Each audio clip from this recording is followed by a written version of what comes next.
This meeting is being recorded. Okay. All right. Hello, everyone, and welcome to our very first episode of With All My Heart.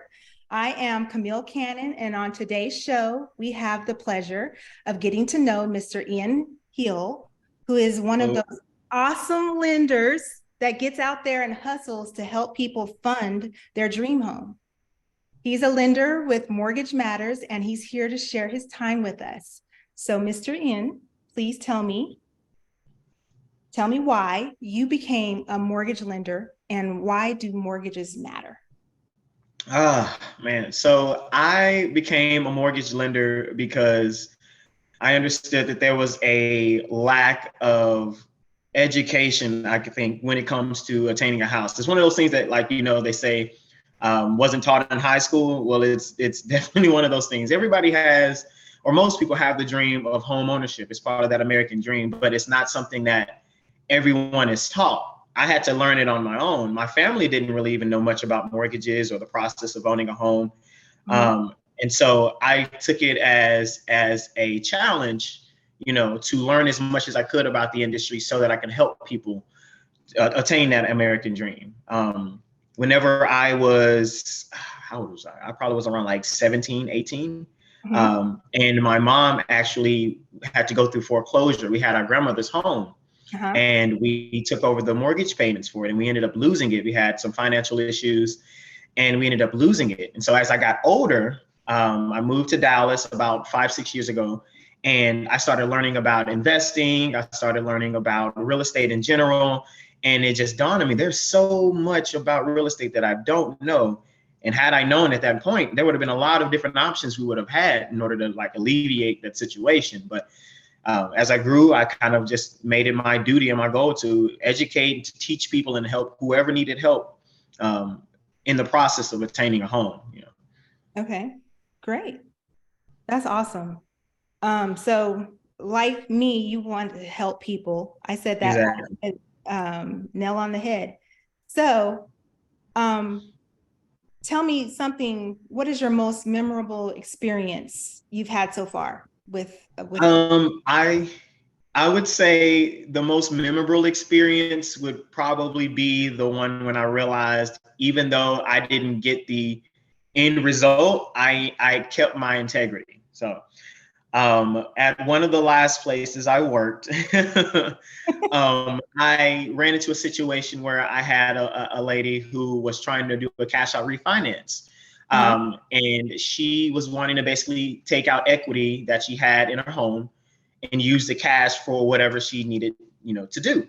And so as going through the process, getting the information and everything from her, she was like, yeah, I have this home that I was living in, but I stay with my boyfriend now. And I was like, oh, okay. And I was like, all right, so do you live in the home that you're refinancing? She was like, no, I don't live in that home right now.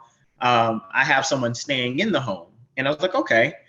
And so we went through the process, and then basically it was when I was running, trying to find the rates and everything for her, it showed that there were plenty of things for a primary, which what she was claiming that she had, but it was technically an investment property, but there wasn't anything coming up for an investment property. So I could technically have given her a rate based off of a primary residence, but that's not what it was. So technically that would be running into fraud issues.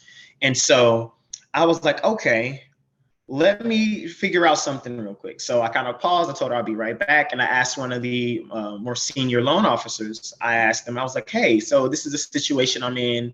Exactly how should I play this out? This was earlier in the career. So, and he was like, man, look, if she's saying that it's a primary residence, then just write it up as a primary residence. They'll just deal with that in underwriting. That's not your problem. And I was like, that doesn't feel right, though. It's just, if she gets all excited and is ready to do this refinance and wants the cash that she needs in order to take care of the projects and things that she had, I don't want to get her hopes up just to get torn down later on, just to say, oh, I did what I could, And so he was like, you know what? He's like, I actually feel kind of bad because I see that you want to do this the correct way. I've been in this for 20 years. I've seen everything, And I was like, yeah, I just have to stay true to myself. And he was like, I really respect that. And I apologize for even giving you an option of doing something maybe not necessarily the correct way. And I appreciate you having that integrity, to know what the right thing is and to making sure that's the right thing to do. So I did have to tell the lady that we weren't going to be able to do the refinance right now. But definitely we could check back later on and see if there will be a possibility if we could do that for her though. So. Okay.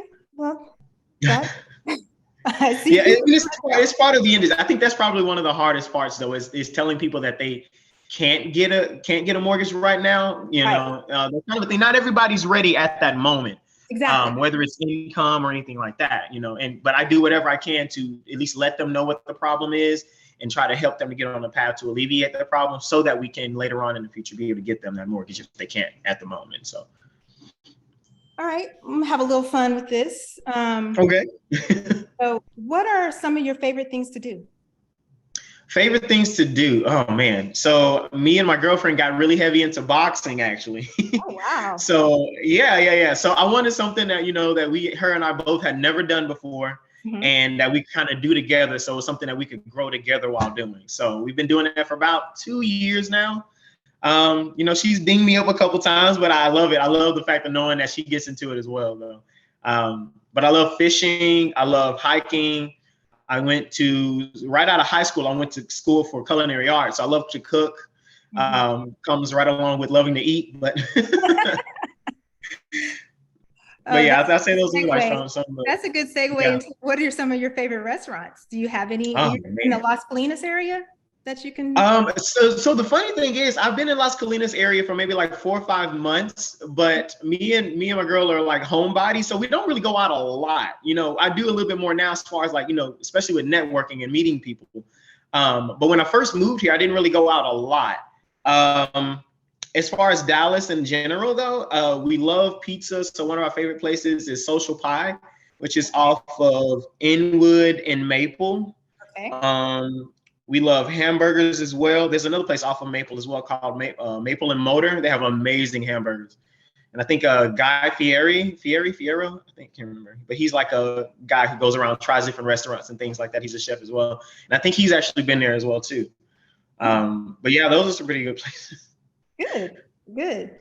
Have you ever tried Chicago pizza? Just curious. It's here in Irvine. Yeah, I actually went to Chicago. I went to Chicago a couple years back, and I had some of the deep dish. I think I went to Ono's, if I'm not mistaken. Yeah, it was really, really good. Really good. Yes, good. Have you made a pizza before? We have made pizzas here at the home. I've made it with, we've done like chicken Alfredo pizzas. We've done just whatever we had pizzas. So like with chicken, and then we put like, like ranch and stuff like that on as well. So yeah, we've definitely experimented in here. All right. One more fun question. What is the most random thing you've ever watched on Netflix? I would say it's a toss-up probably between either Chowder, which is the cartoon. Oh, but wow. The reason why I liked it is, like I was saying earlier, like I love to cook and love food, but Chowder is a cartoon that's based off of characters that are named after like popular food dishes. So there's a character named Gazpacho, which is like a cold soup, basically. You have a lady, I think that's named Andai, which is a type of green. You have Chowder itself, which is like a type of soup. So yes. I think that's probably one of the most random, but I actually really enjoyed the show. It was funny, youthful, obviously, but I loved it because it was like an innocent show that kind of like related to stuff that I love to do. So now I'm going to ask you, this is a little more serious. What are the challenges that you faced in achieving your goals that hopefully someone that's listening to this can help you solve this challenge? Is there any? Gotcha. Yeah. I would say probably one of the biggest challenges, and even today, one of the biggest challenges that I face is setting aside time for myself, for self-care and self-preservation, because it takes a lot of energy, to help people and to go out and be in a community and showing face and always, seeming that everything's like amazing. And I mean, I have a great life. Thank God for it, but there are definitely hard times, Yes. and whenever you don't set aside time for yourself to kind of like recollect, regather yourself, you kind of lose yourself sometimes in the midst of everything else, and then you start losing your life and your life work balance. You start losing those things that help you be relatable to people, because you make it harder to relate to yourself. You haven't given yourself time to understand the problems you're going through and understand how to cope with those things and how to keep them separate from your work life. So I would say that's probably one of the things I deal with now, but I'm getting better at it. My girlfriend's definitely helping me with that one. So good. Now, do you have a favorite, or I wouldn't say a favorite, but a specific type of client that you are attracted to? Or I guess all in all, it doesn't, I don't really, I'm sorry, go ahead. I was going to say, what's your ideal client? I guess an ideal client, I mean, for lack of a better way of putting it, I guess would be someone who knows that they're ready to buy a home. Mm-hmm. They just need a little guidance. Mm-hmm. I guess they'll be the ideal, because normally they know, okay, I need a decent credit score in order for it to be easy. I need to have money for my down payment and closing costs. Yeah. And I need to understand, the process as far as like, they're going to ask for documents, they're going to ask for bank statements and things like that.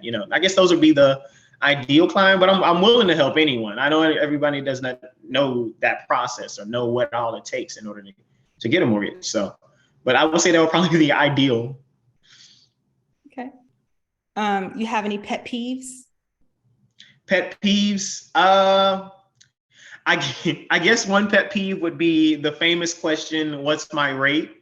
I would say that, yeah. I think a lot of people, I think 2020, 2021, and a little of 2022 maybe kind of gotten people a little spoiled. So they think that rates are supposed to always be in the 1s, 2s, and 3s, but that's not the case. These are historic lows that people haven't seen in decades. Right. They're thinking that, next year they're going to go back down to, 1.875 or something, but that's not always the case.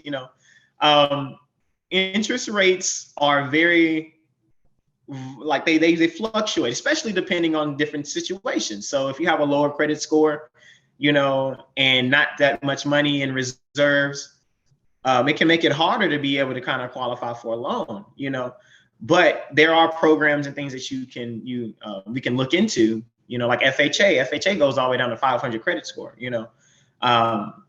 but it just kind of depends on the situation. So we can definitely find a rate that works for you. You marry the house, not the rate. You get the home now that you want, if you can afford what the payments are and everything. Yeah. And then later on down the line, whenever the interest rates are more favorable, you have some equity in your home, you can do a cash out refinance, use that money for whatever projects you have, or you can just do a rate and term refinance, which is like, okay, I got a 7% now, interest rates are at a 5.5. Let me refinance so I can take the benefits of that 5.5. So, well said. Well said. Now, before we wrap up, if anyone watching or listening wants to get in touch with you or come check out your services, tell me, how can they do that? What's the best way? So I am on Facebook. You can search me, Ian Hill.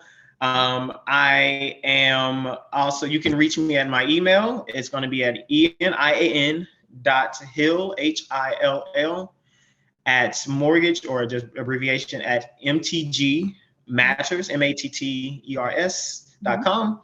Or you can shoot me a text or a call, 469-493-9395. My phones stay with me always. So if you need to call, I will answer you shortly after if I can't get to it because I'm on the phone with another client. But I will return your calls and your texts and emails. So perfect. Okay, well, you heard it from Mr. Hill himself. This is going to wrap up our great show of With All My Heart. And if you enjoyed our conversation today, I'd be thrilled if you could show some love by hitting that like button. And hey, if there's something you didn't quite vibe with, let us know by hitting that dislike button. Your feedback matters. I love it. I love it. I want to hear from you. So whether you have questions, feedback, or simply want to share your opinion, drop a comment below and let's keep this conversation going. Remember, if you know someone who should see this interview and discover the hidden gems and local leaders in our area of Irving, Dallas area, please hit that share button. Together, we can give our community the exposure it deserves.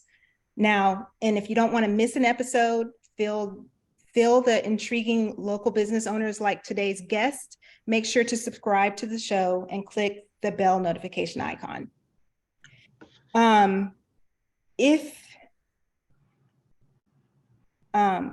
want to hear from you. So I want to also thank you in advance for your valuable support. And speaking of support, local professionals, if you're considering or buying or selling or investing in real estate, I'm your friendly local real estate agent and market expert here. And I'm a member of Coldwell Banker Realty, and I have several years of experience and a deep understanding and passion for the Las Colinas area.